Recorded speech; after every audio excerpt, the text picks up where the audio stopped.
Bum bum bum bum bum bum bum bum bum bum bum bum bum bum bum bum bum bum. Vengeance Assemble! What's up, champions? Welcome to the side scheme. I'm BananaCrapshoot, doing another Carcast this week, and while I'm driving around. And today, FFG gave us a Drax teaser, spoiler article announcement, letting us know Drax is coming. He's coming with protection, pre-con, aspect, built deck. So what I wanted to do, something a little different, is give some hot takes or first impressions on some of the cards in the Drax article we saw. So I'll go over his hero card first. I'll do the alter ego and hero, and then go over the stats, and then give my hot takes. So we have Drax, outlaw traded alter ego, hand size of 6, 14 hit points, 4 recovery, force response. After you change to this form, remove all vengeance counters from Drax, heal 2 damage from him for each vengeance counter removed this way. And then his hero side, Drax, guardian traded, 4 hand size, now 1 thwart, 1 attack, 2 defense. Drax gets +1 attack for each vengeance counter on him, and a response after the villain attacks Drax. Place 1 vengeance counter here to a maximum of 3. If you cannot, draw 1 card. So you'll get 3 vengeance counters on Drax after he takes attacks. Get his base attack to a 4, and anytime he's attacked after that, you draw a card instead of putting a vengeance counter there. So you want to take attacks from the villain. He has 14 hit points, which is a nice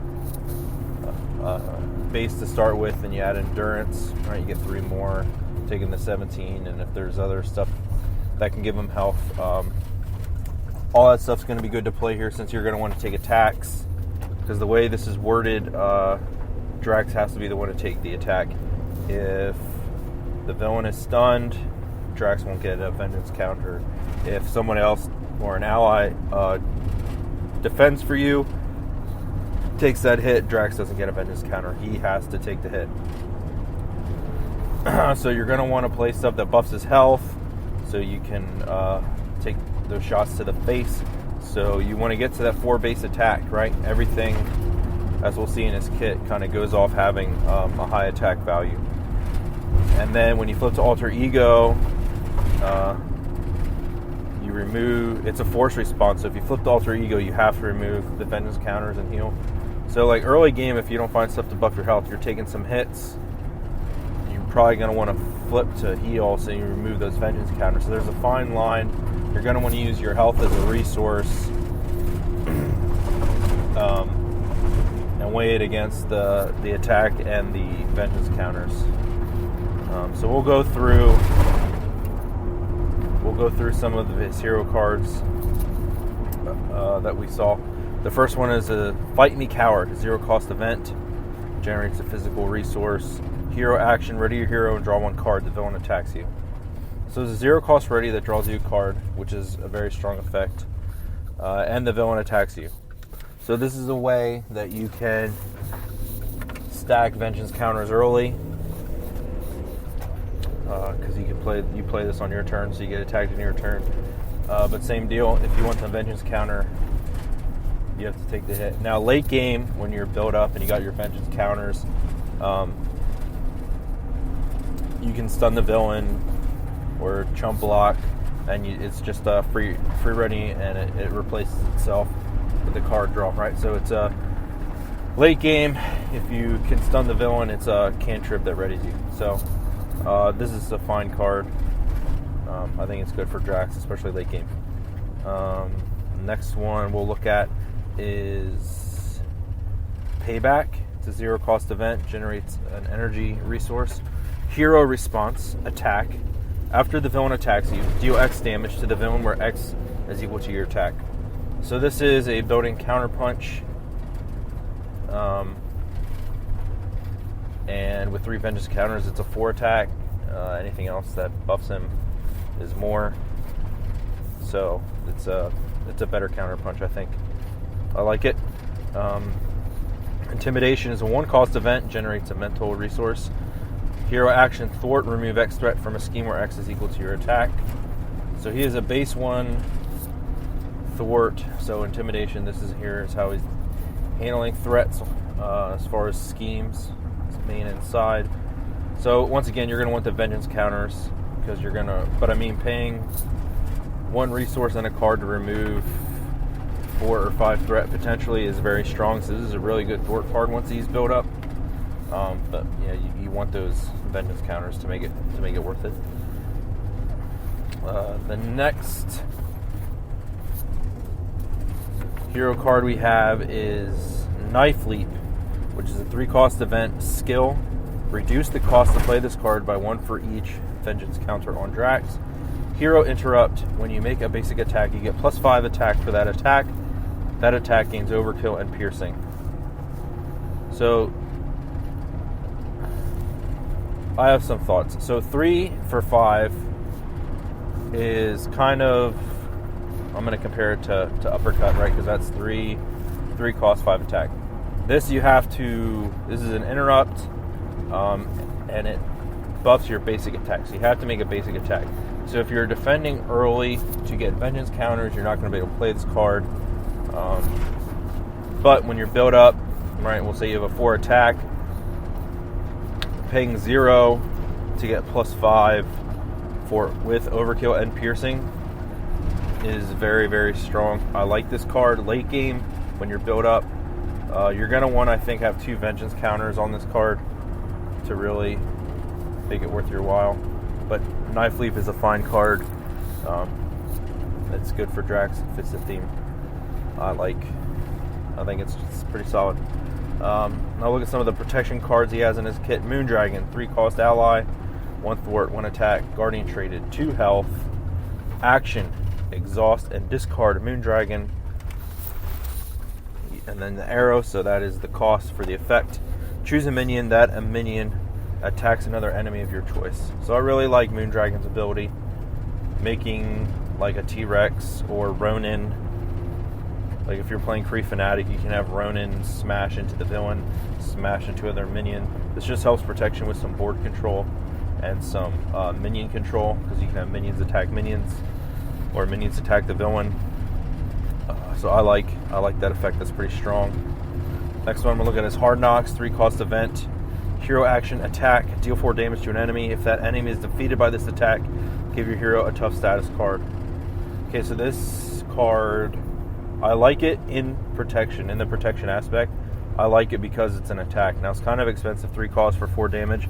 That's not great value, but this is great to deal with minions. So solo protection is a real slog, and giving them a damage card is really nice, and it lets you deal with minions, right? Because 4 damage is going to take out lots of minions, and you can get yourself a tough status card, so you can block for somebody or take your own hit and then block for somebody later. So Hard Knocks, I think, is a pretty good card for protection. Let's look at Subdue. It's a 1-cost event. Hero Interrupt: when an enemy initiates an attack, that enemy gets -3 attack for that attack. So I think this card is like the perfect protection card. I love everything about this card. It's 1 cost. My favorite thing about it is it's not a defense event, right? So it doesn't have the defense tag.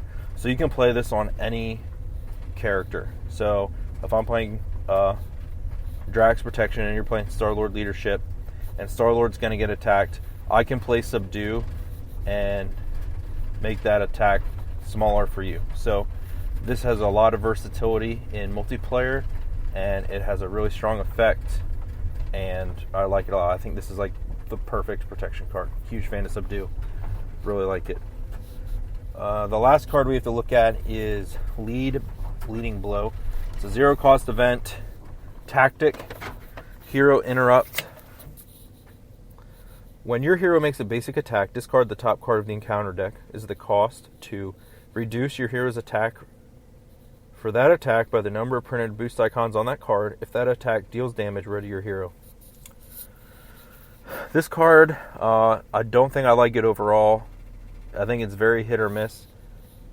I think if you have a 3 or 4 attack hero, or higher, this card can be worth it. If you're 2 attack or less, I don't think you want to play this card. 1 or 2 boost icons is, I mean, they're pretty common. You're really, unless you know what the top card is going to be, you're really, you're going to attack, and you're playing this so you can get a ready, right? So it makes sense for like Drax. If he's going to have 4 or 5 attack, most of the time you're still going to do some damage, so you can get some free damage out of it. But I don't know if it's even worth the card most of the time. So I'm really torn on this card. I think if you have a 3 or 4 attack or higher, it might have a spot. I think if your base attack is less than 3, then I really don't know if this will have a spot. And it has Miss Marvel on the art, but like Miss Marvel can't even like bounce this card back to hand because it's not an attack event, it's not a defense event, like it's not Thor, so she can't even bounce this back. So I don't even know why they picked her for the art. I don't know, just me nitpicking, I guess. But overall, I think Drax looks fun. I think he looks interesting.